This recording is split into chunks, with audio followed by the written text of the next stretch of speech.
Mike Perlak here to talk to you. I just went.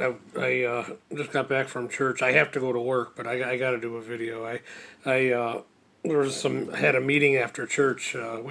The church I go to, one of the attendees is actually a state representative of portions of two different counties in the area where I live, and it was an interesting meeting to say the least.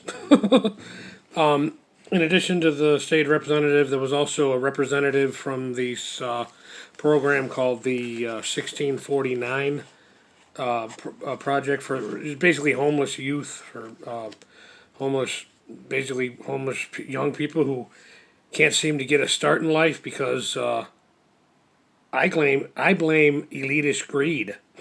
Some of the things that came up in that meeting was fascinating.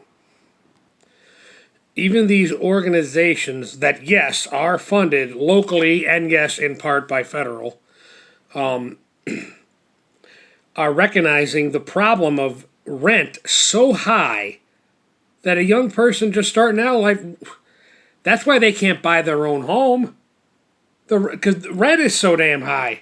How can a young person even start out in life with their first home? The representative from the 1649 program said that,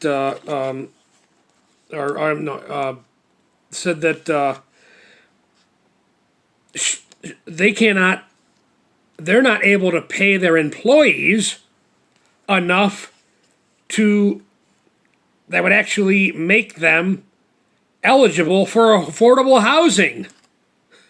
If that isn't a representative of the problem up at the top, I don't know what is. Elitist greed? One woman mentioned that in the 60s, her parents bought their home for $16,000. That's what I paid for that's what I'm paying for my car. That's why I had to get a second job. And then they sold it for $130,000. So obviously, this is why the housing crisis is a crisis. It's now to the point where only elitists can afford a home. And I think the powers that be want it this way. The only reason I could afford to have what I got is because I don't have a family to support. And I still had to get a second job because I had a mortgage and a new car payment. But the elitist powers that be, absolutely, like I said in the other video, absolute power corrupts absolutely. And right now, in D.C., D.C. is owned by the Democratic Party. Republican representatives just rent their seats. D.C. is owned by the Democratic Party. That's why Democratic Party policies are running amok, despite the fact that these policies are destroying the family, the working class. It's all connected, folks. Yeah, but that was, oh my God, that was amazing. That's the whole damn meeting. That's what stuck out in my mind. The representative of this homeless youth thing saying, I am not able to pay my employees as an employer enough that they would qualify for affordable housing. And even the state representative said that the problem in their capacity, what they're dealing with and everything, the problem goes higher up. You still think they're taxing the rich?